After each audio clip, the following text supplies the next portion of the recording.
सेवेला सुरुवात करण्यापूर्वी थोडासा परिहार द्यायचा तो म्हणजे असा, प्रतिवर्षाप्रमाणे संपन्न होत असणारा हा अखंड हरिनाम सप्ताह या पुढे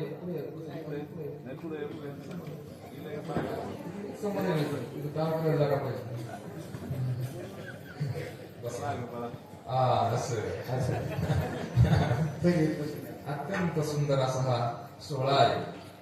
खर तर या शिव परमात्म्याचं आता जे आमच्यासारख्या साधकाला दर्शन झालं म्हणजे अनेक दिवसापासून या भूमीचं महत्व मी ऐकून होतोच, परंतु आज साक्षात शिव परमात्म्याचं दर्शन झालं. ही मौजपुरी हे जे गाव आहे ना, त्याला जरी तुम्ही मौजपुरी छोटं वाटत असलं, परंतु हे मौजपुरी सध्याला महाराष्ट्रात गाजलं या संस्थाने. तुम्ही फार मोठा एक कार्यक्रम केला तर तुम्ही एक दोन कार्यक्रम त्याच्यातले मी युट्यूबला पाहिलेले होते. अत्यंत सुंदर असा सोहळा त्या परिसरातलं हे अत्यंत सुंदर देवस्थान आहे. अत्यंत सुंदर या ठिकाणी नदी आहे, त्याचबरोबर शिवयोगी बाबांची समाधी आहे.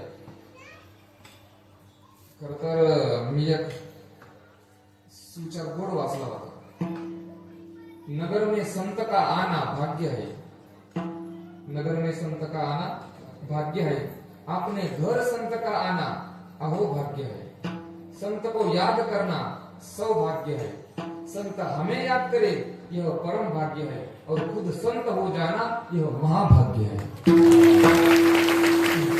पण आणखी माझं एक वाक्य राहिलेलं आहे, खुद संत हो जाना यह महाभाग्य है, और इतना सब होते हुए भी हम ना सुधारे तो यह दुर्भाग्य है. आता गेला नका हो कळावं. अत्यंत सुंदर असा हा सोहळा आहे. लोक हो शिव परमात्म्याचं आपण हे जे चिंतन करताय, दरवर्षी आपण उत्सव हा साजरा करताय. इतकं सादरीकरण महाराष्ट्रभर मोठमोठी देवस्थान आहेत. शिव परमात्म्याचं तुम्ही थोडी जरी भक्ती केली ना, शिव परमात्म्याची आपण आपल्या जीवनात थोडी जरी भक्ती केली तर जगन्नाथांना वैकुंठवासी जगन्नाथांना म्हणायचे, भक्ती केल्यानंतर काही शिल्लक राहत नाही, सगळ्या क्रिया करतात. तुम्ही जर ज्ञानाच्या मागे लागले तर ज्ञान भेटल, परंतु भक्ती घडलच सांगता येत नाही. परंतु पुढे भक्तीने धरले हाती मागे सगळ्या गोष्टी करतात. खरं तर अण्णा एक कोटी सांगायचे, अण्णा म्हणायचे किती गोड कोटी आहे पहा महाराजची. भक्ती एक भक्ती, भक्ती दुने शक्ती, भक्ती त्रिक शांती, भक्ती चौक विरक्ती, भक्ती पाचे धर्म, भक्ती सक वर्म, भक्ती सात कर्म, भक्ती आठ दीप्ती, भक्ती नव मुक्ती, आणि भक्ती दहावी भक्ती. किती गोड कुठे आहे. म्हणजे भक्तीत काही शिल्लक राहतंय असं काहीच नाही महाराज. शिव परमात्म्याची आपण भक्ती करताय आणि पर्व काळावरती करताय, हे विशेषत्व आहे.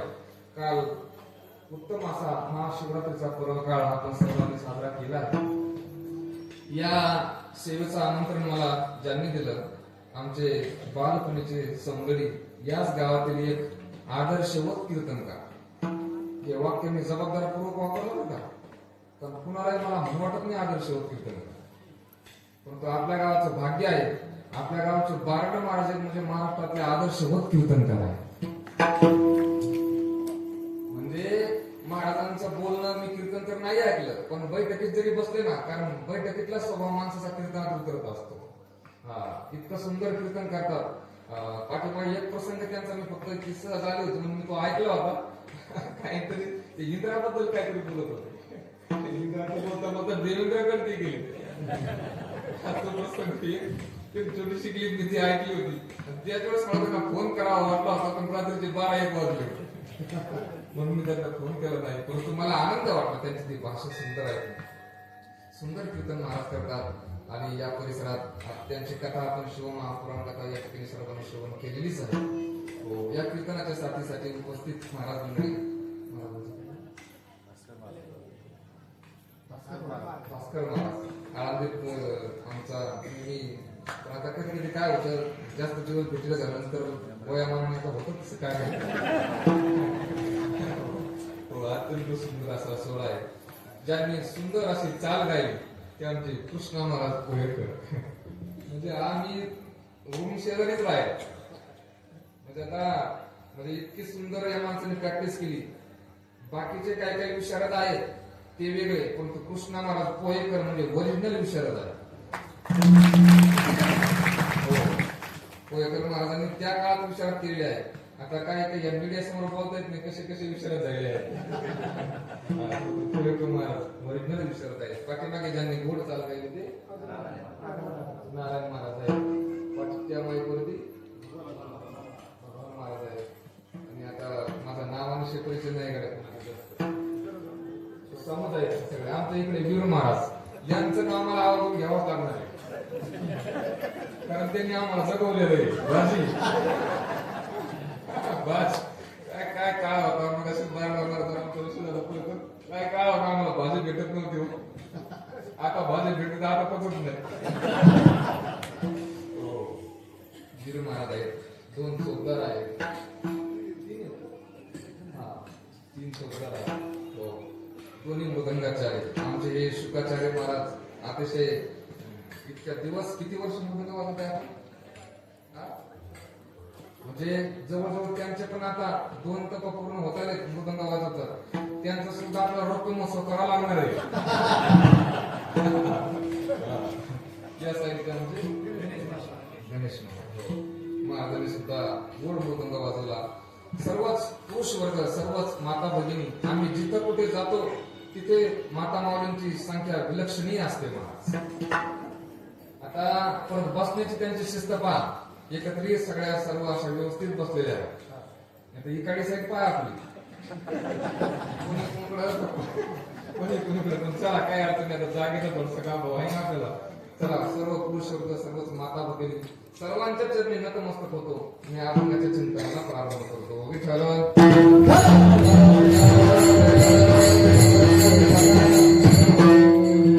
सुंदर अशी ही साऊंड सिस्टम आहे. नाही तर अशा याच्यात साऊंड सिस्टम लावायला तितकं सोपं काम नाही. परंतु दादाने सुंदर अशी साऊंड सिस्टम लावलेली आहे. त्याचबरोबर चॅनल आहे या ठिकाणी. सर्वांना धन्यवाद देतो आणि अभंगाच्या चिंतनाला प्रारंभ करतो. चला या अभंगातून जगद्गुरु शीतकोबाराय संतांच्या जीवनातील आत्मत्वाचा निश्चय प्रकट करतात. आपण मानवी जन्माला आल्यानंतर कमीत कमी ज्यांच्या ज्यांच्या गळ्यात माळा आहे तुळशीच्या माळा आहे त्यांनी तरी आपल्या जीवनात एक निश्चय केला पाहिजे. कारण निश्चय केल्याशिवाय तुम्हाला फळ भेटणार नाही. तुकोबाराय म्हणतात निश्चयाचे बळ किंवा माऊलीने त्याच्याकरता एक गोड ओवी दिली. माऊली म्हणाले बुद्धी निश्चय आत्मज्ञान ब्रह्मरूप भावी आपणा आपण ब्रह्मनिष्ठा राखी पूर्ण तत्परायण निश्चय जीवनात झाला पाहिजे. ज्यांच्या ज्यांच्या जीवनात निश्चय झाला तीच माणसं यशस्वी आहेत. ज्यांच्या जीवनात निश्चय आहे ती माणसं यशस्वी आहेत. आणि मी चिंतन करत असताना असं लक्षात आलं यशस्वी जे माणसं आहेत त्यांच्या जीवनात निश्चय तर आहेच परंतु ती काय उत्साही असतात. ज्यांच्या जीवनात निश्चय आहे ते माणसं काय असतात उत्साही असतात. आणि ज्यांचं काहीच ठरलेलं नाही ते काय निरुत्साही. आमचे एक मित्र आहेत मठाधिपती आहेत आणि ते मला नेहमी म्हणतात युवराज भाऊ माझं कीर्तन उठत नाही हो.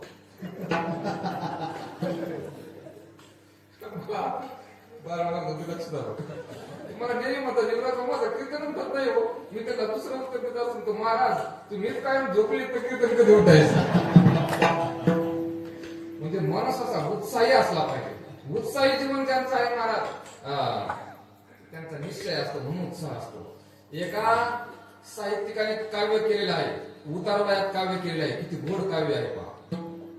श्री आपा ठाकूर त्यांचं काव्य आहे. हे असं म्हणाले उतारवयात त्यांची कविता आहे. आयुष्याशी अजून माझा करार बाकी आहे. आयुष्याशी अजून माझा उतारवयात म्हणता येते आयुष्याशी अजून माझा करार बाकी आहे आणि मावळताना लखलखण्याचा विचार बाकी आहे. आयुष्याची सकाळ माझ्या खरेच सुंदर गेली संध्येची माझं फिकीर नाही दुपार बाकी आहे. आधाराने कसे बसे माझं जगावयाचे नाही जगण्यासाठी मनात ऊर्जा चिकार बाकी आहे. स्वार्थासाठी उगाच खोटा सलाम केला नाही फाटत आलो तरी भरजरीत किनार बाकी आहे. सर्व स्तरावर खरेच माझे जगून आता झाले जगण्यासाठी मनात ऊर्जा चिकार बाकी आहे. शेवटी त्यांनी सांगितले सरणावरती आता खरोखर निघेल आनंदाने पण मृत्यूचा अजून थोडा नकार बाकी आहे. याला म्हणायचं उत्साही जीवन जगणं. उत्साह तुमच्या जीवनात निश्चय असला की उत्साह आला बुवा. विठ्ठल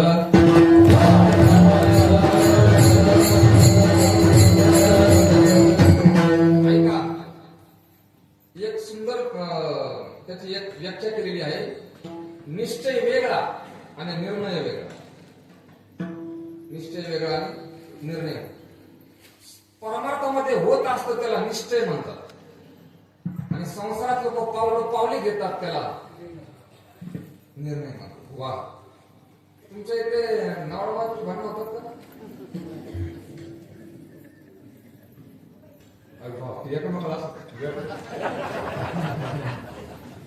काय काही म्हातारी माणसाचे लग्न असेल सांग ना. याचा अर्थ तुमच्याकडे पती पत्नीचे नवरा बायकोचे भांडण होतात. एका नवरा बायकोचं भांडण झालं आणि त्या नवऱ्याने सकाळी सकाळी निर्णय घेतला. त्या बायकोला सांगितलं, आयुष्यात आता तुझं कधीच तोंड पाहणार नाही, आणि गेला सकाळी घराच्या बाहेर निघून. पण तो असं म्हटलंय, दुपार झाली जरी झाला संन्यासी तरी. हे प्रमाण ऐकून मला कसं करावं, कारण आमचं हेच गाव नाही रोजचं. दुपार झाली बाहेर गेलो तर लोक जेवायला देतात, पण तो आळंदीत असलो ना तर काय काही पोरं आळशी राहतात. पाळीत आमचे 4-4 पोरं आहेत रोजचे. एका पाळीत लय आळशी पोरं, ते एक बिल व्हायला तरी स्वयंपाक करत नाही. मग मला या प्रमाणाची आठवण होते, जरी झाला संन्यासी तरी माध्यमांचे. हो, त्याने दुपारी भूक मारली आणि संध्याकाळी त्याला काही दम नाही घेणार. तो घराच्या दरवाजा पाठीमागच्या दरवाजातून आला. तिची बायको भांडे घासत होती. तिने आवाज दिला, कोण आहे? त्याने सांगितलं, मीच आहे ना.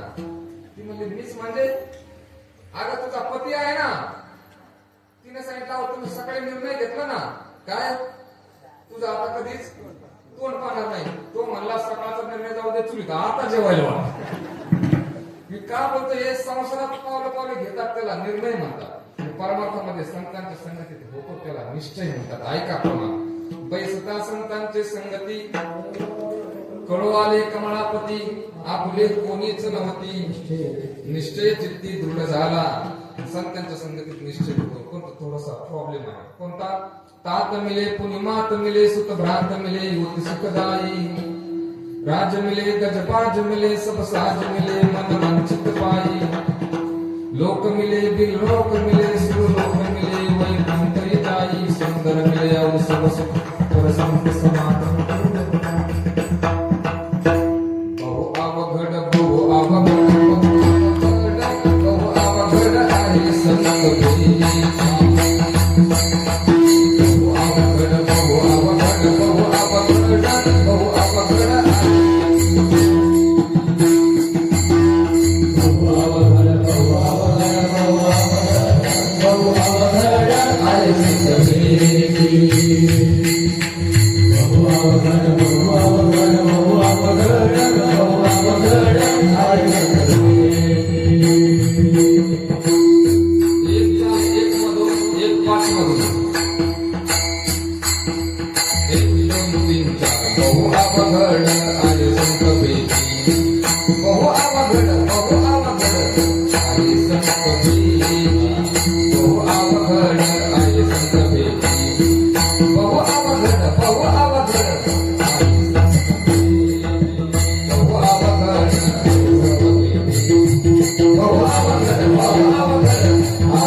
पद्धती आहे. कोणती? जसे अक्षर आहे तशा काय म्हणायचं? चाली म्हणायच्या. जशी बहु अवघड संत भेट आहे तशी बहु अवघड चाली आहेत. विठ्ठल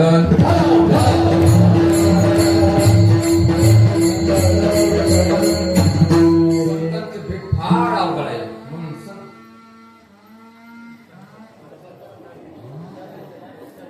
अरे बाप, सकाळी सरपण थोडं कीर्तन झालं नाही तर आमचं सरपण व्हायचं नाही तर आवाज थोडं कसं काही करता येईल तसं करा. चला पोहा वगैरे आहे संत भेटी ना असं बापरे आता गावात एवढं कोण ऐकून ऐकणार. वा वा वा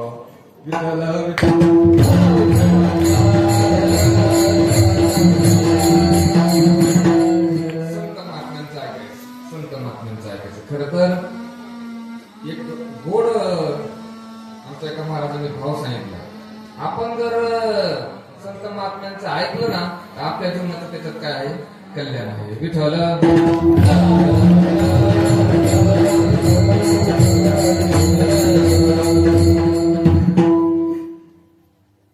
आमचे एक महाराज भाव सांगत असतात, लोक संतांचं ऐकतात परंतु ऐकत नाही. लोक संतांचं ऐकतात परंतु ऐकत नाही आणि संसाराचं ऐकल्याशिवाय राहत नाही. संसार म्हणजे मी असं एक उदाहरण ऐकलं होतं, लग्नात पूर्वी रेडिओ हुंडा म्हणून दान द्यायचे. चांगलंय काय हुंडा म्हणून रेडिओ काय करायचे, दान द्यायचे. पण मी असं दुसऱ्या व्यक्तीकडून ऐकलं, पूर्वी लग्नात एक रेडिओ दान येत नव्हता, किती 2 यायचे. कळाला का नाही, लवकर समजून घ्यावं. 2 रेडिओ दान घ्यायचे. दोन्ही फक्त फरक असा होता कोणता, एका रेडिओला बंद करायचं बटन होत, एका रेडिओला बंद करायचं काय होतं, पण दुसरा काही एकदा सुरू झाला ना मरेपर्यंत बंदच होत नव्हता. संसाराचा खरं तर संत महात्म्यांचं ऐकावं. परंतु श्रद्धेय चैतन्य महाराजांनी त्याला एक उदाहरण सांगितलं, गुढ थोडक्यात सांगतो, त्यांनी फार मोठं वाढवलेलं आहे. एका गावात एका राजाने पण ठेवला. एका साईडने सफरचंद ठेवले, एका साईडने काळे घोडे बांधले. राजा म्हणाला, जो बायकोचं ऐकत असल त्याने सफरचंद न्यायचं आणि जो ऐकत नसल त्याने घोडा न्यायचा. जास्त लाईन कुठं लागली असल, सफरचंद ना. माता मौलाना काय दर्शन ते कबूल झाले. जो येतो सफरचंद न्यायचा, जो येतो. राजा नाराज झाला, म्हटला एकही पुरुषांचे नाही आपल्या गावात. शेवटी एक म्हातारा माणूस आला आणि त्याने घोडा सोडला. घोडा घेऊन तो घरीच गेला. राजा जेवायला बसला, तेवढे तो म्हातारा माणूस घोडा घेऊन परत आला. राजा म्हटला, बाबा अहो घोडा का परत आणला. त्या म्हाताऱ्या माणसाने सांगितलं, राजा घरी मी घोडा नेला पण तिने सांगितलं, हो काळा कशाला आणला, पांढरा पाहिजे होता ना. नाही कळलं.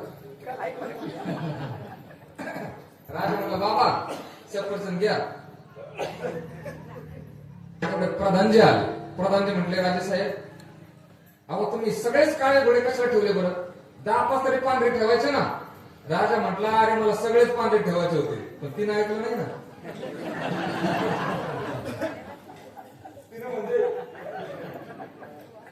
राजा म्हटला, प्रधानजी हे सगळं सांगण्याकरता तुम्ही मला सकाळी आले असते जमलं असतं ना, एवढ्या रात्री यायची काय गरज होती. प्रधानजी म्हटले, मला सकाळी जायचं होतं पण ती घरी बंद आत्ताच जा आत्ताच जा. म्हणजे संसाराचं ऐकत नाही असं शोधून सापडत नाही. Vitthal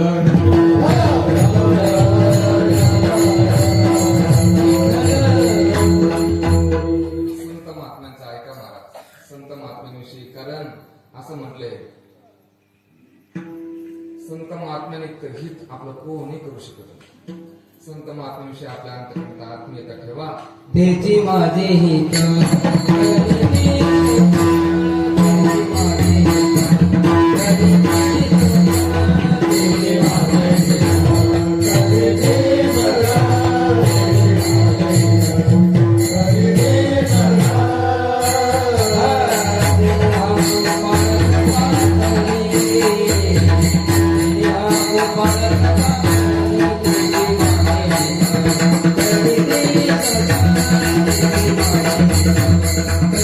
Thank you.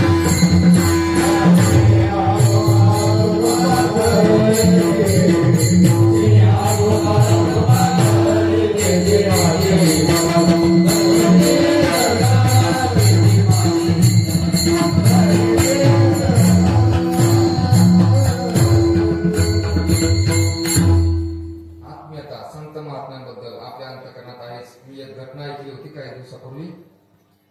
एक चंदन शिवे नावाचा एक काव्यकार लातूर परिसरात होते, ते तिकडचे आहे. आणि ते कविता लिहायचे आणि त्या कविता ते पेपरला द्यायचे आणि त्या कविता चांगल्या व्हायच्या म्हणून लोक त्यांना फोन करायचे. त्यांच्या जीवनातला पहिला फोन आला व्याख्यान करण्याकरता सांगलीवरून. घडलेली घटना आहे. सांगलीवरून फोन आला आणि त्या चंदन शिवेंना विचारलं, चंदन शिवे बोलताय? ते म्हटले हो. आमच्या सांगलीकरता व्याख्यान देण्याकरता तुम्ही याल का? ते म्हटले हो येईल ना, नक्की येईल. बरं तुमचं मानधन तुम्हाला किती द्यावं लागेल? तुमचं प्रवास भरपूर आहे, मानधन तुम्हाला किती द्यावं लागेल? आता याच्या जीवनातलं पहिलंच व्याख्यान. हा म्हटलं तुम्ही किती देणार? त्या माणसाने सांगितलं तुम्हाला जास्तीत जास्त मी 3,000 रुपये देईन. पण याच्या जीवनातलं पहिलंच व्याख्यान होतं. हा म्हटलं ठीक आहे, मी एसटीने बरोबर येतो, व्याख्यान करील. आणि ठीक आहे, ठरलं तेवढं. परंतु हा फोन ठेवल्याबरोबर हा फोन ऐकला होता त्याच्या बायकोने, चंदन शिवेचे. आणि फोन ठेवल्याबरोबर त्या बाईने सांगितलं का हो तुम्हाला किती पैसे देणार तिथं व्याख्यानाचे? 3,000. त्या बाईने सांगितलं एक काम करा, व्याख्यान संपल्याबरोबर तुम्हाला जी दक्षिणा येईल ना तिचा आपल्याला एक मिक्सर घ्यायचं. काय घ्यायचं? मिक्सर घ्यायचं. नवीन निघालेलं असेल त्या काळात मिक्सर घ्यायचं. त्याने सांगितलं ए बाई अगं व्याख्यानाने 2-3 महिने राहिले, मला तयारी करू दे, जाऊ दे, व्याख्यान मला पूर्ण करू दे, नंतर दक्षिणा येईल आणि मग पाहू काय घ्यायचं ते.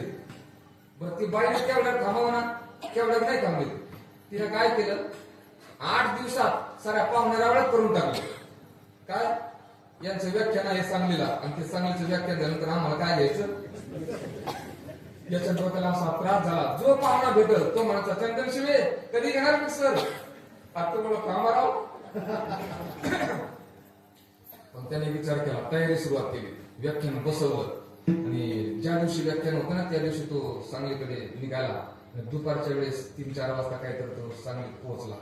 तो माणूस त्या जिथं व्याख्यान होतं ना तिथं हा गेला आणि गेल्यानंतर याला एक दृश्य पाहायला भेटलं. काय ज्याने व्याख्यान ठेवलेलं होतं याच्या कल्पना डोक्यात होती, फार मोठा सभामंडप असेल, फार सुंदर साऊंड सिस्टम असेल, हजारो लोक बसलेले असतील आणि त्याच्यात आपलं व्याख्यान होणार आहे.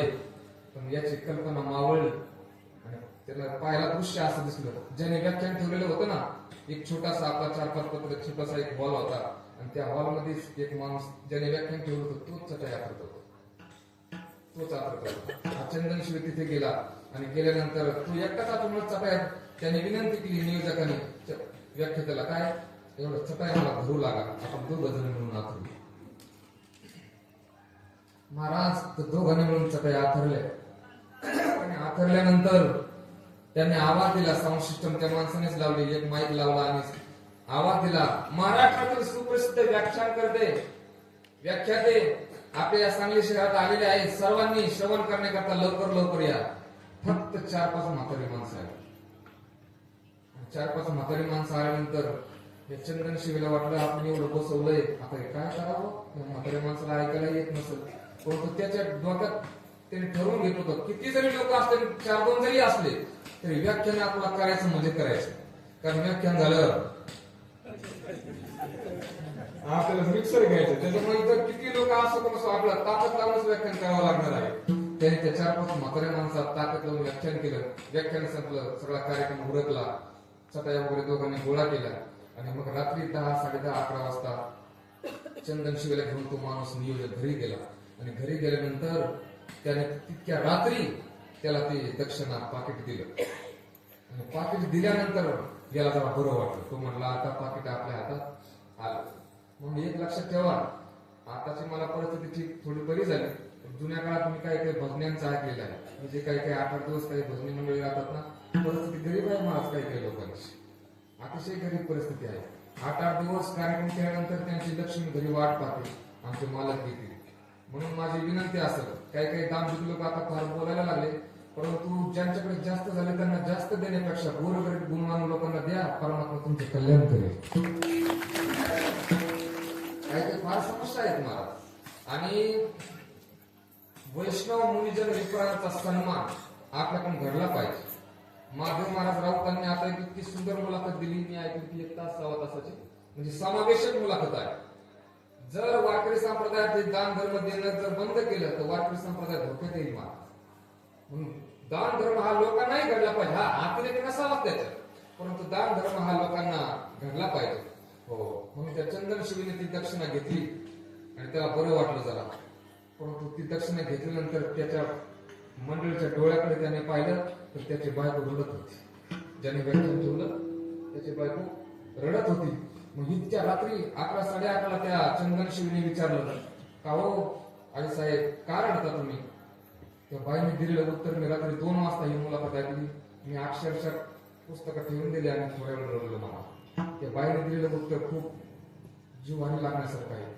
ती बाई म्हणाली, माझ्या डोळ्यातलं पाणी विचारताय ना चंदन शिवे, आपण व्याख्यान करते आहात, त्याचं कारण एक आहे. काय दादा, गेल्या वर्षी आम्ही फार मोठा कार्यक्रम केला म्हणजे मला नियोजकाला, आणि आमच्याकडे 2 रिक्षा होते. एवढा कर्ज झाला आमच्यावर, तो 1 रिक्षा आमचा कर्जापायी गेला. आणि यावर्षी आम्हाला कार्यक्रम नव्हता करायचा, परंतु यांनी ठरवलं होतं छोटा का होईना कार्यक्रम करायचा आपल्याला. म्हणून यांनी काय केलं, आमच्याकडे पैसे नव्हते. मग दुपारच्या वेळेस यांनी काय केलं, आज दुपारी त्यांनी माझ्या गळ्यातलं मंगळसूत्र सोनाराकडे नेऊन मोडलं आणि त्याचे ते 3,000 रुपये. महाराज हा चंदन शिवे खाली बसला आणि त्याने मुक्काम करायचं ठरवलं. त्या घरी तो थांबला आणि सगळे झोपल्यानंतर हा माणूसही झोपला, त्याचे 4 लेकरं, त्याचे 4 लेकरही झोपले, ती बाई झोपली, चंदन शिवे जागा होता. त्यांच्या घरात शाहू फुले, आंबेडकर, छत्रपती अहिल्याबाईंचे, महापुरुषांचे फोटो लावलेले होते. चंदन शिवे जागाच होता आणि त्याच्या डोळ्यात पाणी होतं. चंदन शिवे काय करायचा, त्या फोटोकडे पाहायचा आणि हा झोपलेला नियोजन करता त्याच्या चेहऱ्याकडे पाहायचा, त्या फोटोकडे पाहायचा आणि याच्या चेहऱ्याकडे पाहायचा, त्या फोटोकडे पाहायचा आणि याच्या चेहऱ्याकडे पाहायचा आणि विचार करायचा, या फोटोचा, त्या फोटोतल्या महापुरुषांचा याचा काय संबंध आहे? यांनी याच्या बायकोच्या गळ्यातलं मंगळसूत्र मोडले, एवढा यांचा आणि याचा काय संबंध आहे?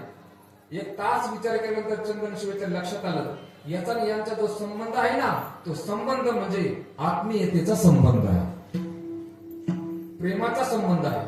मी याच्याकरता बोलतो, हे जे महापुरुष आहेत ना सर्व आपल्या परिसरात असतील, आपल्या देशात असतील, एवढा वेळ कोणी कोणाला देत नाही महाराज. शिवयोगी बाबा आपल्या या ठिकाणी साधना करून गेले. मला खरं सांगा, एखादा दिवस जर तुम्ही माझ्यासोबत चला असं तुम्हाला जर विनंती मी केली तर याल का आपण? कोण कोणासोबत फुकट जातो महाराज? प्रत्येक जण आपलं आपलं काम पाहतोय, परंतु संत महात्म्याने आपल्या जीवनातले सगळे ध्येय बाजूला ठेवले आणि जगासाठी, जगाच्या कल्याण संतांच्या विभूती म्हटले. म्हणून आपण संत महात्म्यांचं ऐका, त्याच्यात आपलं कल्याण आहे. विठ्ठल